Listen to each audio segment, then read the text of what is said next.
On this episode... I mean, that's nearly given way. I mean, my God, it could easily have given way. Have famous people had a pee here? Prince Charles. Prince Charles came and had a pee. Harry's black. I'm dying to ask you a very rude question about Prince Charles.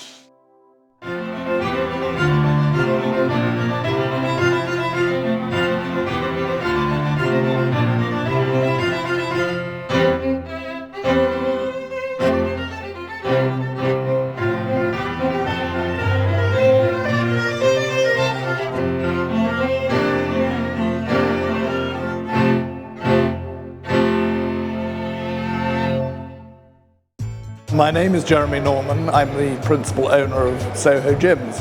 And before that, I started the world-famous Heaven nightclub. I'm Derek Frost, and professionally I used to be an interior designer. I met Derek when he was 25 and I was 29. We've been together ever since. I heard on the radio someone saying that spring travels up through Britain at the pace of a walking man. And I thought that was an intensely romantic notion. Every summer, Derek and Jeremy charter Killarney, an 80-foot, twin-screw diesel motor yacht. Usually, they cruise the Mediterranean. This journey will be different. They'll start at the tip of England, the Isles of Scilly. From there, they'll go up the Bristol Channel to South Wales.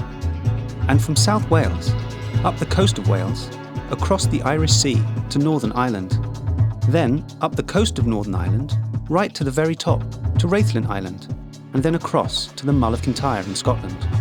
They'll then proceed up the Inner Hebrides to Ullapool, taking in all the famous islands, and then from Ullapool, across the treacherous Minch to the Outer Hebrides, and from there on to St Kilda, hopefully, if they make it. Previously on Chasing Spring, they saw the stone hinges of Macri Moor on the Isle of Arran. Derek visited the Buddhist temple on the Holy Island.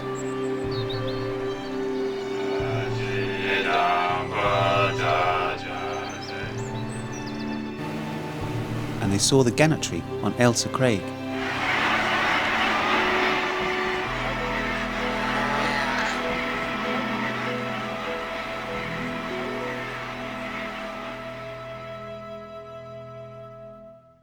Because I want the rib guys to be out there to make sure no boats come in, you know. After Demi's pretty much finished his, because I need Demi in the tender. Well, the guy's coming down actually, he can take the lines off. Cool. So what I'll do first is... So do you want us fendering from the boat or the pier? Yeah, we're going to... From the boat. Yeah, okay. Yeah. Can you get a bit of that line? As they prepare to leave Troon, Captain Tim has a real challenge on his hands. It's got a reverse out of that bloody tiny little hole. See how he's pushing the bow? Well, I think that's good, isn't it? Manoeuvring Killarney safely out of the marina is a well-planned group effort. Derek and Jeremy stay with the larger rib until Captain Tim has completed his turn.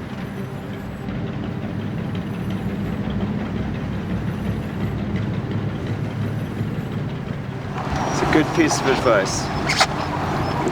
80% in the planning and 20% in the execution.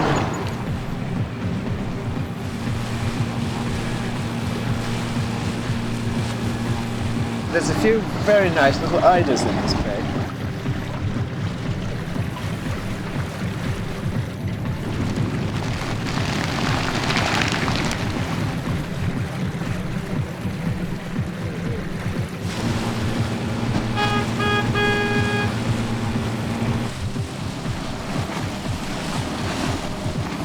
I'm sorry you're driving such a miserable little boat.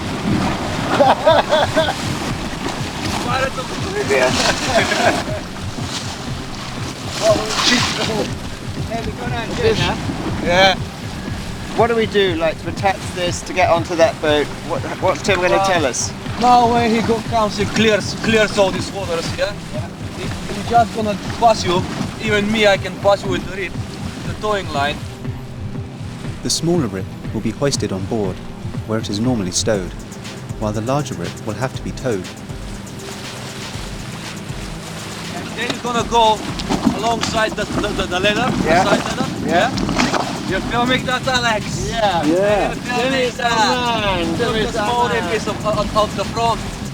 The moment to be heroes.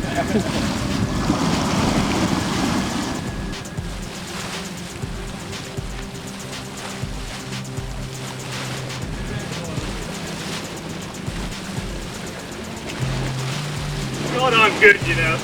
You are fabulous. It's unbelievable. I know, what can we say? You're better in reverse than going forward, I noticed. There is no way I can't go. Famous last word. So is the idea they pull this girl up? Get this on board, Derek. Yeah. And then we'll get you off, and then we'll tow her. Right.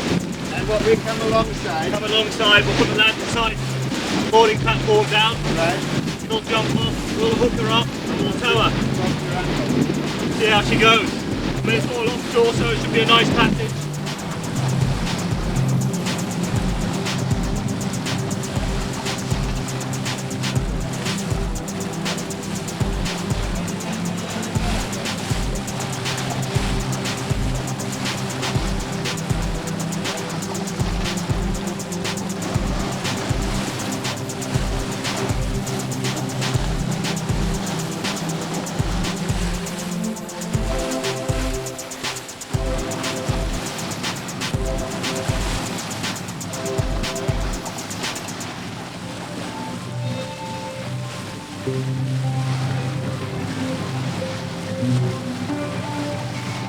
Getting the small rib stowed takes time, but finally they are ready to tackle the problem of how best to secure the tow for the Soho gyms.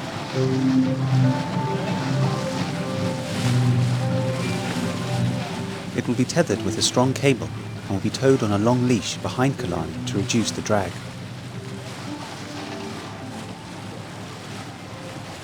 And actually, the front of that boat is rubber, so if it did hit, it wouldn't do much harm.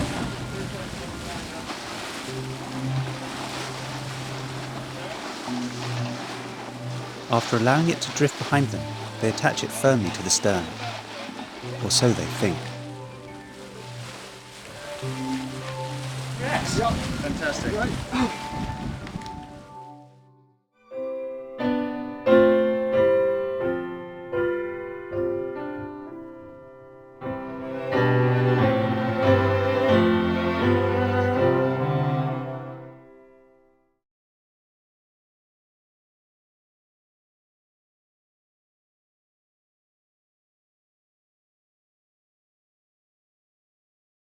I presume. I mean, that's nearly given way. I mean, my God, that could easily have given way. As we were approaching the harbour, I told Tim we're just on time because this thing is, any time now. God. And we nearly lost our rib in the middle of the... See, if Tim is not Ocean. anchorage and We better get that shackled up pretty quick. There's a lot of cable there, Lee. Could have been a lot worse. I mean, you can say we're lucky or unlucky. We've had bad luck with steel cables because remember the steel cable on the crane went before you picked us up. Yeah. and that literally dropped like that. It's lucky no one was anywhere near it. It sawed its way virtually through that steel cable.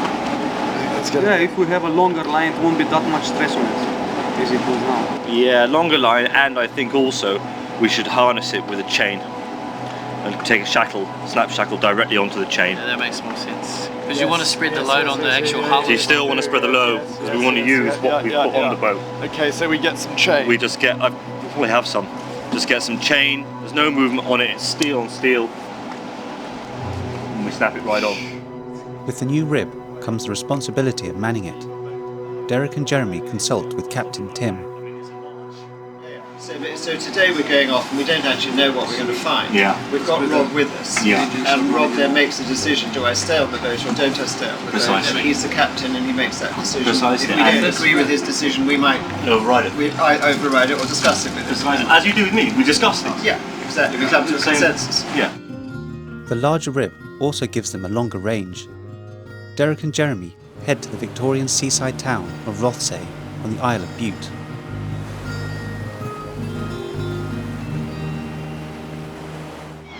Well, we're here in Rothesay on the island of Bute. And there's a lot of Victoriana around. This is a great Victorian holiday resort for the people of Glasgow.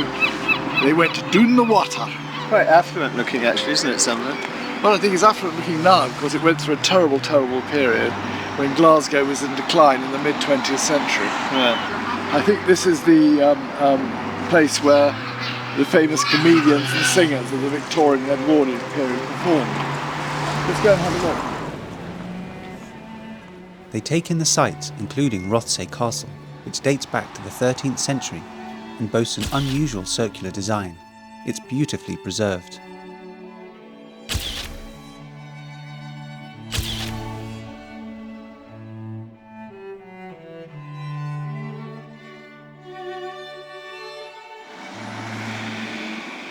One of the other more unusual sights is the Victorian public toilet.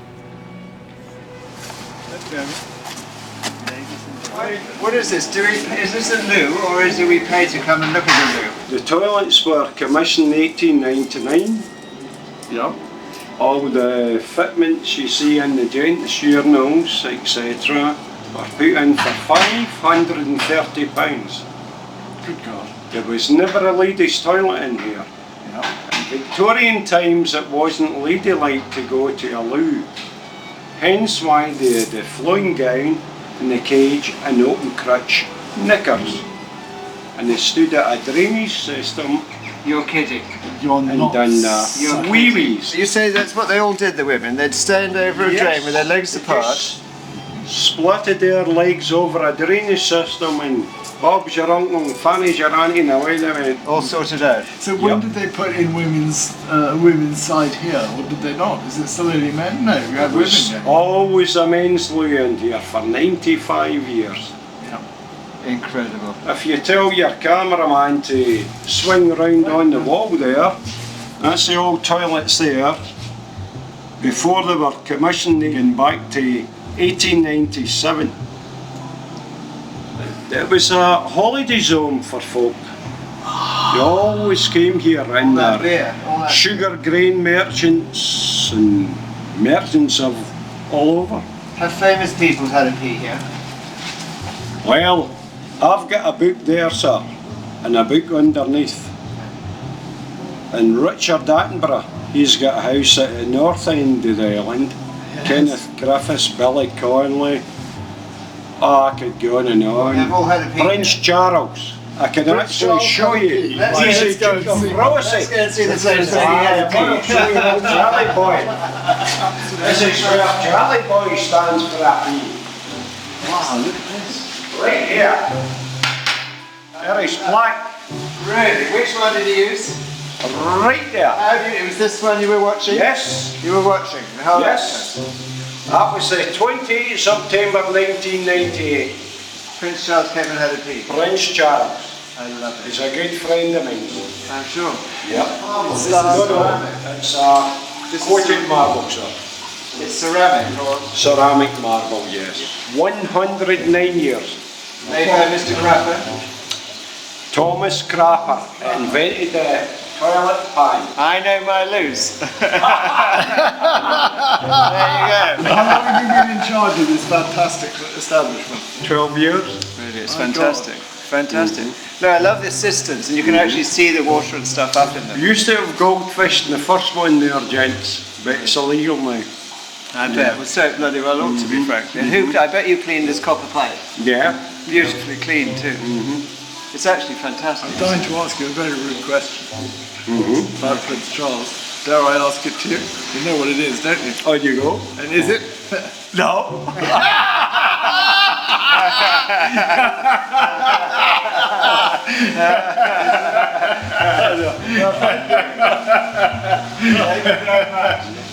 Oh, I feel like a prince. Magnificent, magnificent thing. Fantastic.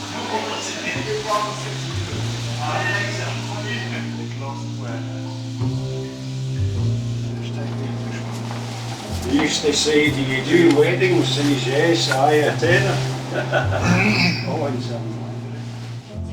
Part of the eccentric charm of the loo is the attendant, Daniel.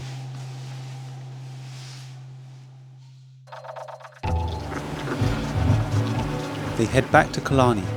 The new rib makes for an exhilarating journey.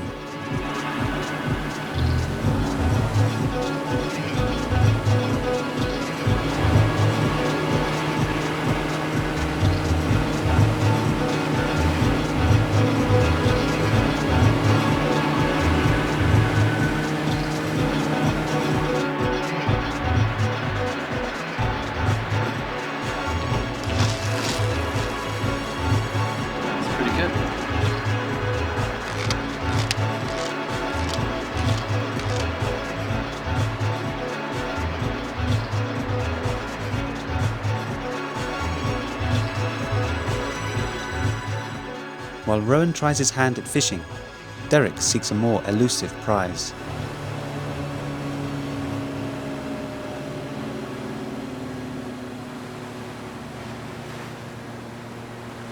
It's almost there, isn't it? It's on that lower bit of hill right now. He's looking for the perfect sunset.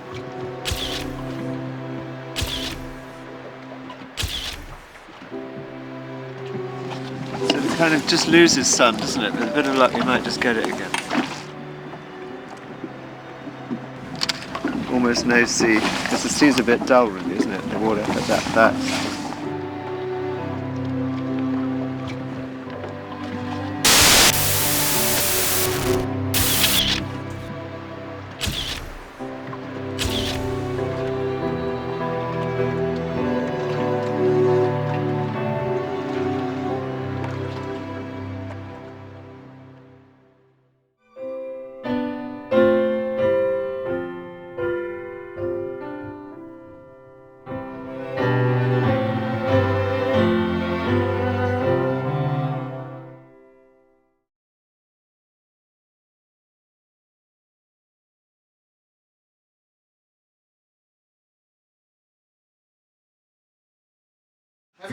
For 47? Have you said happy 45! Have you said happy birthday, Jeremy? Alex and copied on, and then I just had to obviously have a look at the passport, didn't I? And fully assess. Poor old man. Sorry, Jeremy. Poor old man. Now, to business. Yeah. Where are we going today? We are going to go up Loch Fyne, here on Butte at the moment, and we want to go all the way up to Inverary. In fact, we're going past Inverary. 20. Yeah, it's 30 to Inverary from there. So it's about 35 miles to Inverary and another 5 miles on 40 miles. Yeah. Where we're going. And then the first place that I want to go to, and again I haven't called them yet because I've got no phone signal, is Crare Gardens. Yep. Crare is just after Minard Castle, which is this point sticking out there, which is about 6 miles in, isn't it? Where are the huts? 6 miles in. Hang on, we're getting that. So 6 miles in, Crare Gardens, which is a famous National Trust garden. I'd like to see that, which is an old stone quarry, which has been turned into a very spectacular garden. All the way up the loch. So that's where we are now. Up there, round Ardmore Point, up Loch Fyne. The Crinoline Canal starts here at Loch Gilp, and then that's Arding Glass House there. Do we all say happy birthday, dear Jeremy? Happy birthday, dear Jeremy. Happy birthday, Jeremy. It's a shame you're so old. Oh, sorry. It's not a shame to me, it's perfect age to be.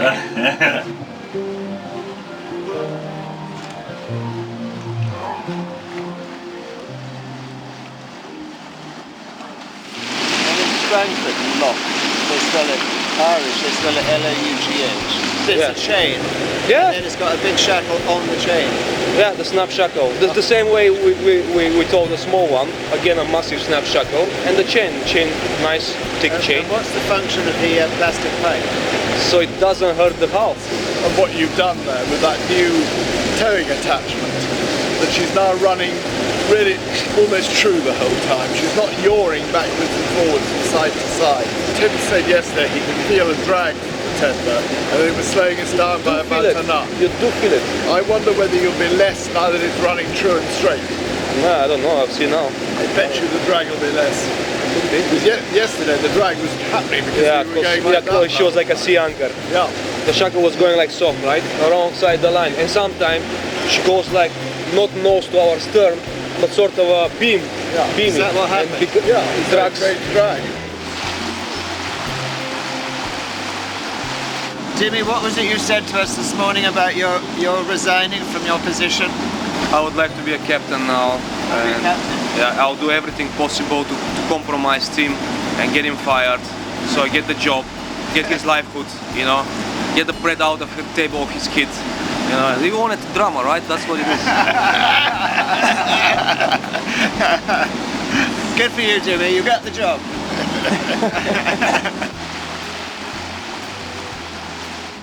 With time to kill as they travel to their next stop, Derek, with Jeremy's help, sorts through his stills.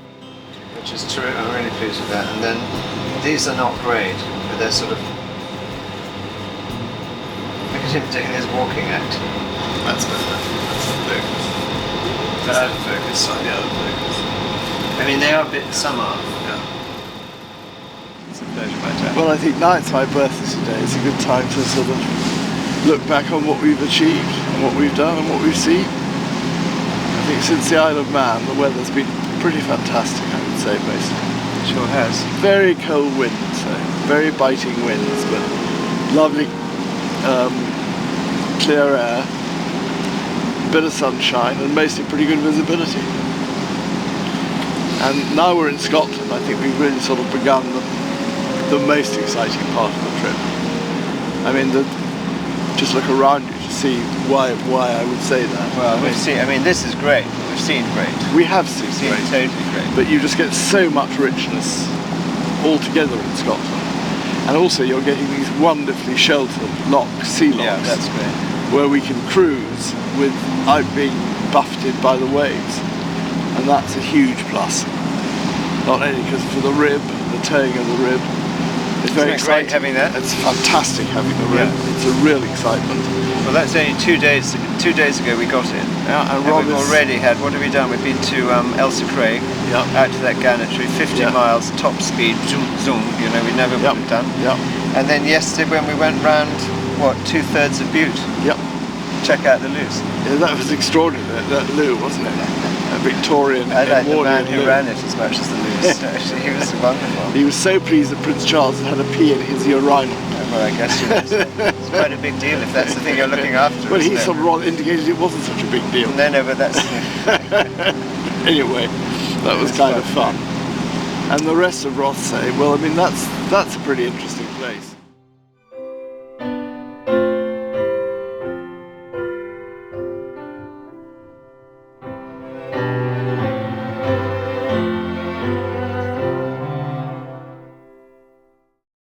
Next time, Jeremy and Captain Tim scout the Crinan Canal. If I go off course this way, I'm going to end up on this bank. We need to speak to the lock keeper, that's all. You know, that. Through the canals, when you through the locks, the actual banks. Unfortunately, I'm going to have to go round. Mr. Rob Common. Rob Common joins them to captain the rib. Lock Gate 1, Crinan Canal. Oh, this is like lock school.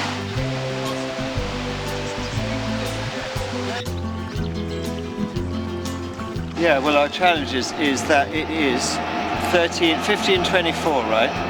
And the last one closes at 5 o'clock, and this guy says it takes 2 hours. It means we're spending the night in the canal, not in the luxury of our totally fabulous Killarney. And it's a race to find somewhere to overnight.